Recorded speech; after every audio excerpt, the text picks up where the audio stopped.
Welcome back to McIntosh, video number 5. I'm starting today's video with a little bit of a heavy heart. My mentor and good friend Dave Roten passed away yesterday. Dave taught me and literally thousands of other wood sign carvers all over the world how to carve signs. The base on my router he designed, he built it. Dave touched my base. No other man like him, I promise you. That man was phenomenal. 86 years old and could outwork 20-year-old men all day long. Phenomenal mentor, but more than that, he was a great father, father-in-law, grandfather, uncle, brother, husband. I couldn't find kinder words to say about a kinder man. So, Dave, rest in peace. We'll miss you, brother. Hang on, we'll be right back.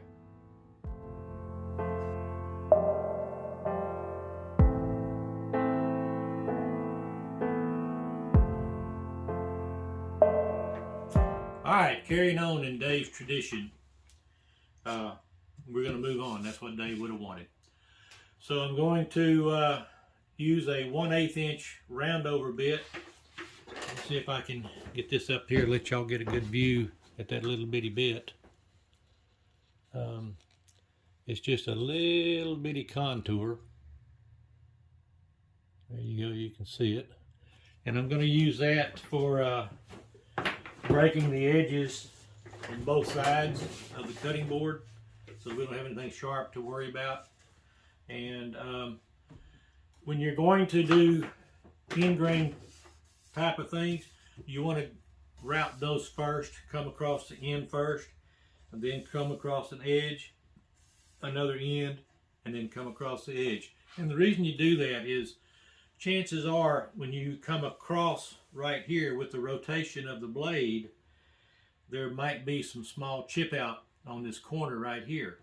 But when you come across this way with it, 99.9% times you're going to remove that little chip out, and you're not going to never know that there was a little chip. So it's just one little way to recover from any small little problems you might have. So the router's going to be loud, so you know what I'm going to do. I'm going to put some music on for y'all, so hang on, here we go.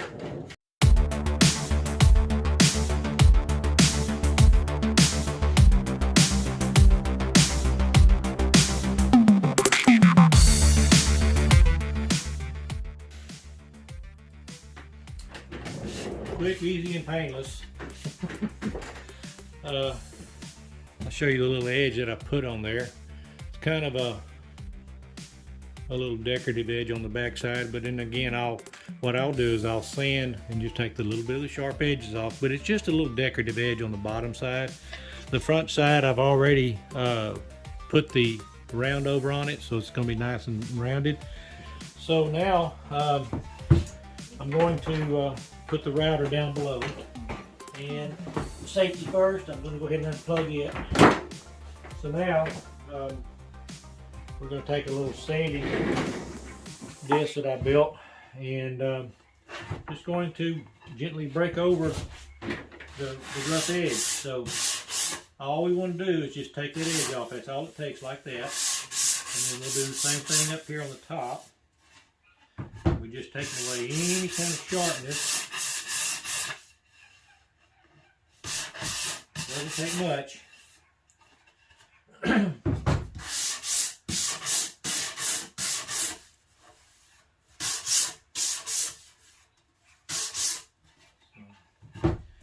One last corner.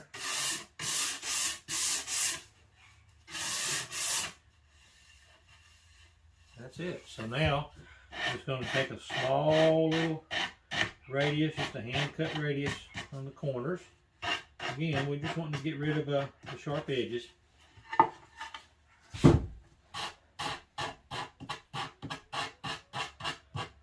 This is something that I do. I don't know that this is something that every board maker does. It's just something I do. I just don't like sharp edges. I guess that comes from 40 years of working in a machine shop. Sharp edges were not permitted in the type of work that we did, and it's just embedded in my brain, I think. But I never had anybody complain about not getting hurt, so I guess it's worth it. It doesn't take long. You can see it doesn't take long at all to do it. So, and just like that, we've got the edges taken care of. So now, what I'm going to do is I'm going to do a little bit more of hand sanding. I'm going to get a fresh disc. If you'll hang on just a minute, I'm going to get a fresh disc of 220. And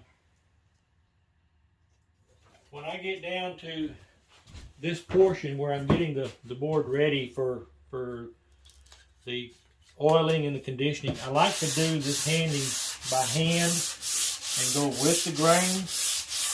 It just kind of smooths out all of the lines and gives it a much smoother, nicer finish. I'll even do it on the edges. Again, I'm not going to hit them real hard. These I will go with the grain, because if you go across the grain on the end grain, it shows up real quick and easy. So I'll go with the grain. Okay, one more across the edge. I've done a lot of the pre-sanding off camera. Y'all seen me sanding up. You don't need to watch me do every piece of sanding that I do, but I think it's important that my customers realize the last bit of sanding that I do is all done by hand. Just a little bit of extra care that I give to it, each of my projects. So we're very, very close to having this where I want it. We'll do a little bit more. And then I'm going to blow it off. And then I'm going to surprise y'all with the next step.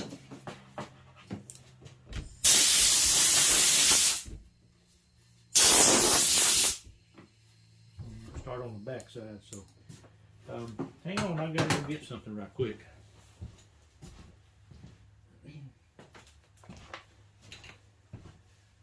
I need a drink of water. Oh Lord, I spilt it. Not to worry. This was on purpose. I want the water to absorb into the grain. It does two things. It gives the customer a view. So don't be worried, Melissa. It gives the customer a view of what the board's kind of going to look like. But the main thing is, this will, oh Lord, don't have any paper towels. This will give you an idea of kind of what it's going to look like when it's all oiled up. So it kind of gives you an idea of what the grain's going to look like. So, get a paper towel out of here.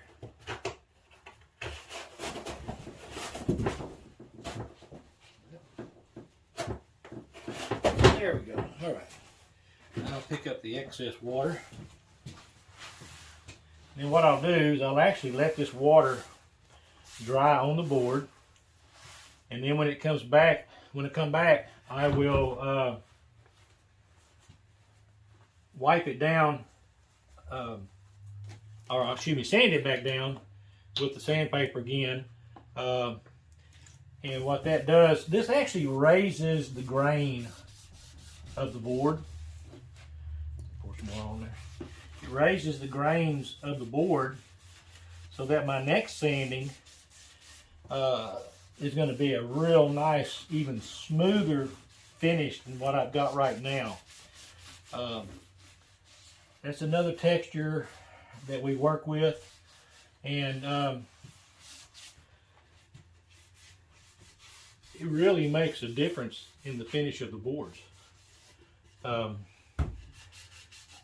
know y'all can't really see it right now, but trust me, this board, even though it was just sanded with 220 grit sandpaper, it kind of feels like it's been sanded with 80 grit right now. So we're going to let this soak for a little bit, and we're going to let it dry. So when it's fully dry, then I will come back and I will do some more hand sanding on it. So I will see y'all in just a few minutes. And then after we get the sanding done, we're going to let this thing take a bath in the food grade mineral oil. So I'll see y'all in just a few minutes. Well, all right. We're about to give the McIntosh cutting board its first bath. But I think what I want to do is I want to show y'all the little logo. I like my little logo that I've added to the back. And of course it's laser burn. Anyway, here it goes. This will be our first dunk into the food grade mineral oil. And this tub gets washed and cleaned every time I get ready to do a cutting board.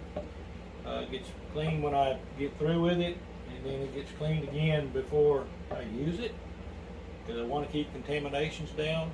My cutting oil gets run through filters. When I pour it out of the bottle into here, it goes through a filter, and then when I pour it back into my jug, it goes through another filter, because I just want to keep it clean. And also what I do is I dunk these in the oil, and I'll let these stay in here for probably 10 minutes or so, and just absorb the oil. And then I will prop these sticks up. I've got 2 of them, prop them up across the top, and I'll let the board sit up here and just let it drip for probably 30 or 40 minutes. And then I will come back and I will do it again. And I'll do this until it quits absorbing the oil. And I'll know that